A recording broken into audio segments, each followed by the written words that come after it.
মুর্শিদাবাদ জেলা তো পরিযায়ী শ্রমিকদের কারখানা।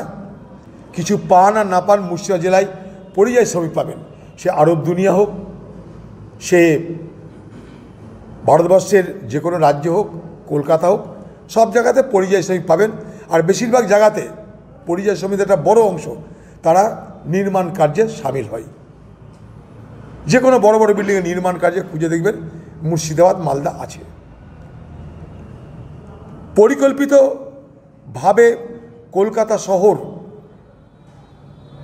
যে আর তৈরি হচ্ছে না,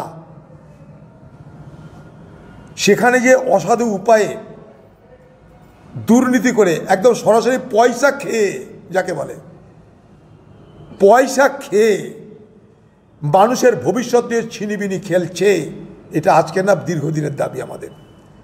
সারা কলকাতা শহরে ব্যাঙের ছাতার মতন গজিয়ে উঠছে বহুতল বাড়ি। শুধু কলকাতা কেন, সারা পশ্চিমবঙ্গের তৃণমূল পার্টির নেতাদের রোজগারের এটা একটা বিরাট উপায়। সে মিউনিসিপ্যালিটি হোক, সে কর্পোরেশনই হোক, সে যাই হোক, সারা পশ্চিমবঙ্গ জুড়ে তৃণমূল নেতাদের মেরে খাওয়ার একটা বড় হাতিয়ারের নাম প্রমোটারি আর জমি লুট। জমি লুট আর প্রমোটারি, দিদি এই দুটো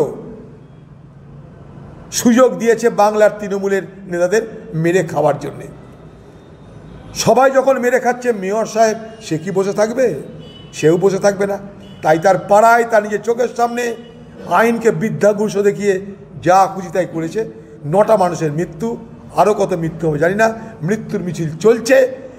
আমি যদি সত্যিকারে মমতা ব্যানার্জির নৈতিকতা বলে কোনো বোধ থাকতো, এখনই ওখানকার মেয়রকে তাড়িয়ে দিয়ে গ্রেপ্তার করা উচিত ছিল। হ্যাঁ, ক্রাইম করেছে, ক্রাইম। এই যে মানুষগুলোর মৃত্যু হয়েছে, তার জন্য যদি কেউ দায়ী থাকে, তার নাম মেয়র ফিরহাদ হাকিম। এত বড় অভিযোগ করছি আমি। এটা এক ধরনের খুন, এক ধরনের হত্যা।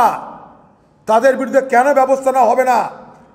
যাদের দায়িত্বে আজকে কলকাতা শহর, যার পাড়ায় মাল্টি স্টোরের বিল্ডিং উঠছে, নিয়মকে, আইনকে বৃদ্ধাঙ্গুষ্ঠ দেখিয়ে, ভদ্রতা থাকলে, নৈতিকতা থাকলে তার এখনই পদ থাকা উচিত ছিল।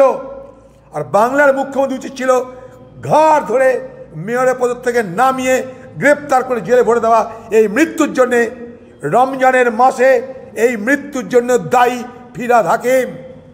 পবিত্র রমজান মাসে এতগুলো মানুষের জীবন কেড়ে নিল ফিরহাদ হাকিম।